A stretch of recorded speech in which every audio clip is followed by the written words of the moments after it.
Okay, we're gonna start a new build that I'm pretty excited about. Just because builds are always challenging, especially for somebody that doesn't do them a lot. So I'm going to go into this as detailed as possible and probably have a couple part series. So we got the SpeedyBee frame. Greg and I did. This frame is only $50. Couple things about it. I already opened it. But the packaging is really nice. You can see inside of there. So here's the bottom plate, top plate right here. Probably the only downfall on this is the top and the bottom plate are a little thin. But the arms, they're probably 5mm arms, and they're all individual arms, which makes this even better because obviously you break an arm, you don't have to order the whole thing. You can just order the arms. We got our screws, flight controller, the other screws, and then the small mounts for the rest of it. I don't even know what the hell those are called. And then our standoffs. I really like the camera holder and the brace inside of here. This is metal. Like I said, this frame is only $50. As you know, most frames are over $100 right now. It does come with a little mount for the back. And what else do we have in here? I don't know what the hell that is. Some more screws. I'm sure they go with the standoffs. And then the 3M for the top. And oh, this is nice. That's a nice strap right there. That's a really good strap, actually. So that's our frame we're going to work with. Like I said, the arms are really nice. Nice thick arms. The only thing is the top is a little thin, but if anything, you're not going to break the top or the bottom. You're going to break an arm. At least I am. So that's our frame, and we'll move on to the next one. Okay, next we have the motors. So we went with the iFlight Zing or Xing, whatever you want to call them. I pretty much have these on all of the drones we have.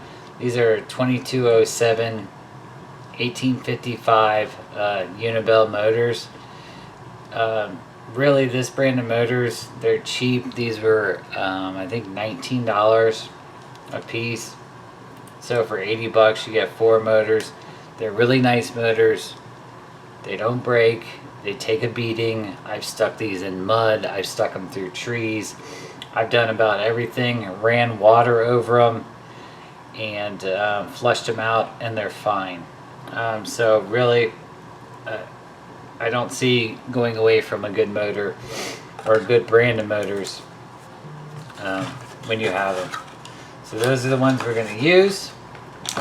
Obviously come with the 4 screws and the top for the props, not for the props there.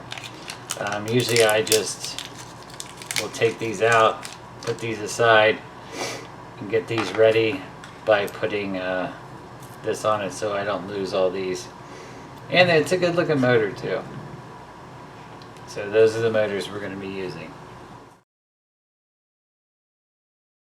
Okay, next up is the flight controller. We're going to use the Flycolor X-Tower 2. I've used these in the past and they really never go wrong.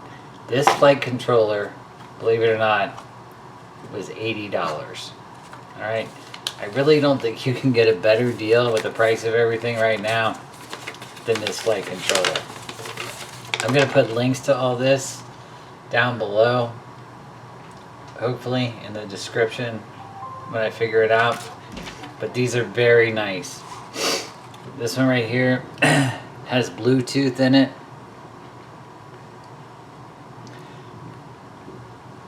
there's your Bluetooth right here. And then it's also powered by a USB instead when you plug it into Betaflight. So make sure you use not a USB charger, but you use the data cable for it, because I've messed that up and wondered why I couldn't do it before. We'll go into more detail on this later, but it does have plugs for LEDs, which I have some left over from the Tiny that I never put in the Tiny. And believe it or not, these just fit right in perfectly.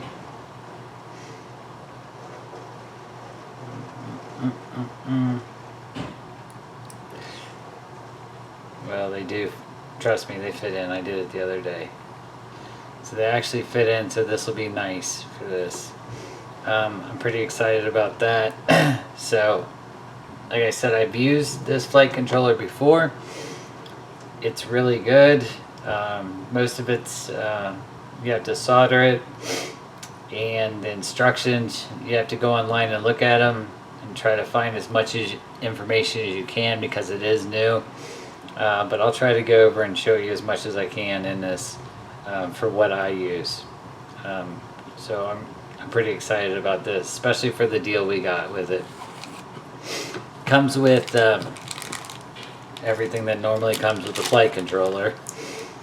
It's got the cable for the DSC. It's a little on the short side, but we'll see how that goes. And then the capacitor right here comes with that. So we have all our cables and plugs in there. So this is a good flight controller, especially for the price of it with Bluetooth. I don't think there's a deal out there right now as good as this. So this is the one we're going to use. And like I said, we'll go into a little more detail on it later.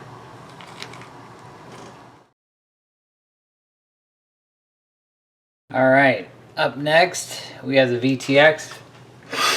Now, we had two choices we're still kind of deciding on. One was this new AKK, which I use a lot because we do all analog.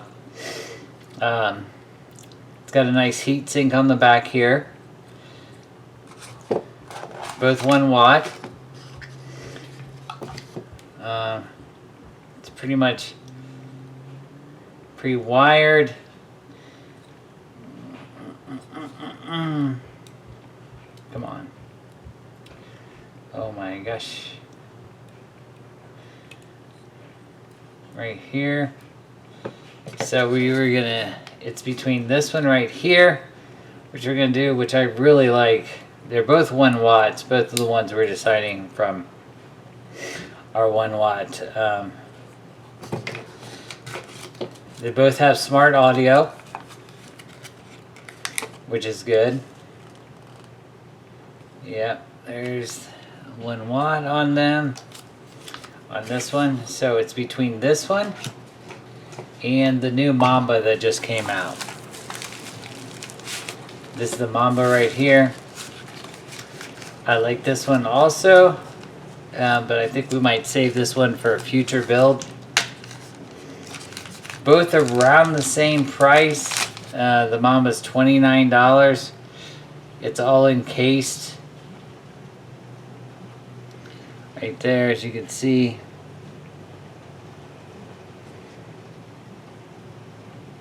Wow, I'm horrible with this camera. Jesus. I usually use the GoPro, but I'm not today. But anyway, so between this and this Mamba right here, I like to look on this Mamba. We might save this one for a future build, or just our next build coming up, because we have another 6S we want to build. Yeah, this is kind of nice because it has a whip antenna on it too, which is a lot easier to move in and out and around where it's gonna go. So I might, I don't know yet. We'll have to we'll decide. So the Mamba comes with a whip antenna, and then also this one too, which is pretty nice. That might look good. That might work in there too. So we'll see which one we do. Oh wow, look at that. And the mama comes with, I don't know what the hell that is, why they gave us a keychain in it, but thanks, I guess. So we're gonna decide on which one we're gonna go with. I'll probably go with the AKK just to see how it is. The only thing I don't like about the AKK, and I never liked about their products, is these shitty wires they have. It's like a plastic wire. It's not soft, and they're difficult to solder with. But I don't know. We'll see. See which one. But those are the two options. Both 1 watts. Both around the same price. I think the AKK is $25, and this one's $30. So we'll see which one we decide. It's pretty much which one fits the best in the drone.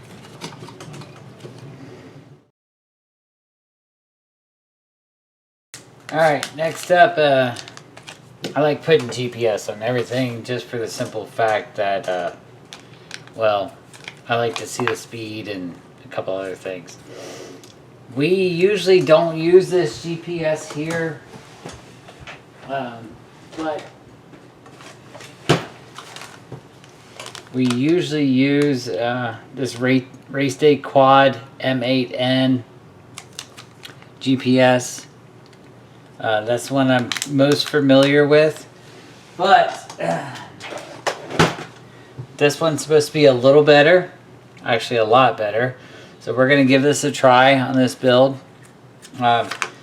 Looks basically the same and everything, except for everything's in Chinese.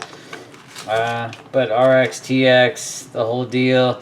And this one, compared to the other one, will take a 5-volt instead of, I don't know, you probably can't see that, but it takes a 5-volt instead of a 3.5.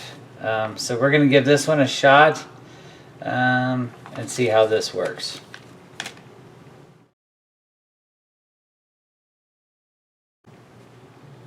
Alright, next up, the receiver that we use on all our drones, because we do analog. Pretty much the best receiver. We have the Jumper Pro controller. The best one you can buy is the Jumper R1 V2 right here. And it is truly, you're going to run out of battery before you run out of reception. I've never had a failsafe on any of these. It's a small, very small, compact receiver. Easy to bind, durable, and I've never really had an issue for it. They're about $12 on Race Day Quads. Easy to install. They come with all the wires. They come with a heat shrink on them. Yeah, it's basically, there's a wiring diagram for it right there. Obviously, we'll go over it when we do the build, but it's very easy and binds right away. I've never had an issue with any of these. I really like them, and once you find something that you don't have an issue with, I tend to stick with them, well, until they go. So this is for analog. Once again, it's for analog. Wow, I'm horrible with this camera. And D16. I know a lot of people complain about D16. I'm not sure why. It's very easy to set up. And the range is amazing. I've gone at least a mile on this thing, and I was afraid I was going to run out of battery before. So whatever area you're flying, the penetration, so, but it's analog. What are you going to expect? So it is what it is on that part. Okay, a couple more things real quick. The props that we're going to use on it. I found, actually these are the Ethics watermelons right here. I'm sure everybody's seen these. Steel flies these.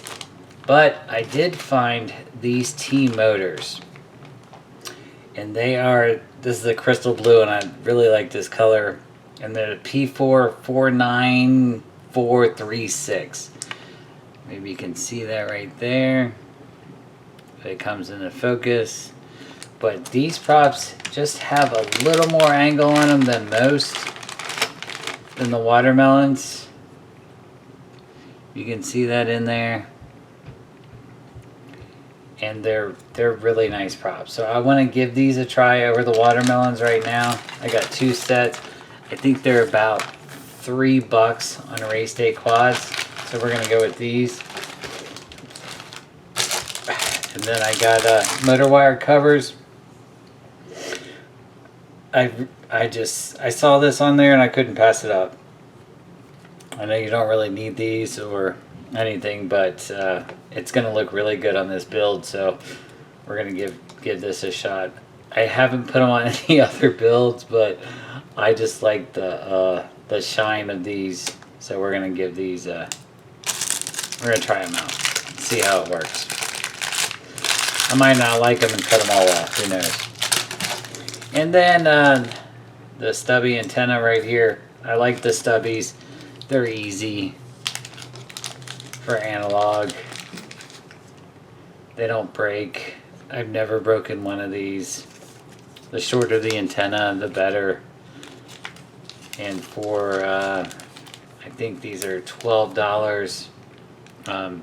You really can't go wrong with this. Alright, so, oh yeah, one more thing. We're going to be putting the run cam thumb on this. I'm a big fan of this thumb because of the video on it. The only thing I do not like about the thumb, first of all, is this back cover. See how easily that just came off? This is brand new too. It doesn't click in very well. So if they would just fix that, or maybe put the memory card on the outside of it, it would be so much better. The micro SD on the outside would be great instead of this cap that's a pain in the ass to put on. God dang, it's still a pain in the ass to put on. This is brand new. But the video in here is amazing. It's easy to work. 5-volt ground.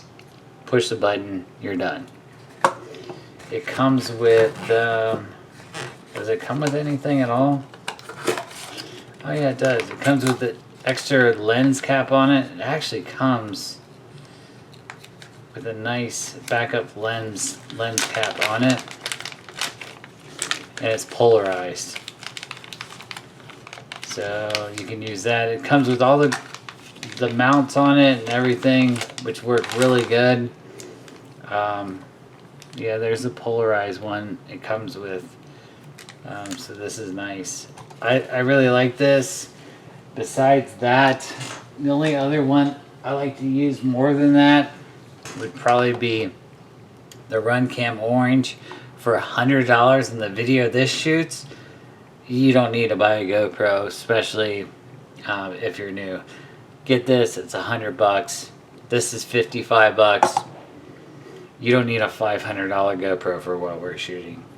We're not that good. So if you're just starting out, don't waste money on GoPros and shit. Just get one of these. Alright, so that's everything we should have. So let's get the frame together and start working.